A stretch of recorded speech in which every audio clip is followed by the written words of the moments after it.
day 12 of our PETALS Advent, and today we're talking about taking a full year view of your team health. So the other day I had an end of year retrospective with one of my teams, and it was a great opportunity to zoom out and remember why it's good to do this. When you put an entire year onto one page, everything you shipped, all the challenges you faced, all your team health metrics, maybe the curveballs, or even just the little wins, you might start to see some of the patterns that you don't get to see on a day-to-day or week-to-week basis.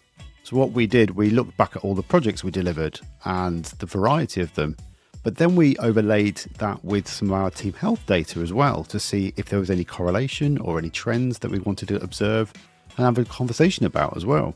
We didn't want to obsess over the numbers too much. In fact, I advise just taking them off. Look at the colours and see where the reds and the greens stand out more. Where did enjoyment dip? Where did serenity spike? And are there any correlations to all the projects that we were working on as well? But the best bit for me was how humble the team actually were during those conversations. This says a lot about your culture and which way your compass might be pointing. And the best thing about having a full year conversation is to think about what happens next year. Maybe it's less overload, a bit more focus. Maybe it's a bit more collaboration because teamwork was so low a lot of the year.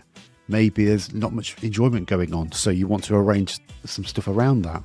Use the PETALS scores and all those sort of hotspots to understand where there were some challenges or some successes and how you can replicate or improve them in the following year. And don't limit yourself to your own team either. If you work with other teams and outside people, see where you can improve things there as well and how you can share that knowledge with them. So today's prompt for you, take a look at your year as a whole, overlay that with some PETALS data, have the conversation with your team to understand what went well and what could have been better, and think about how you're going to apply that in 2026. See you tomorrow for day 13 of the PETALS Advent.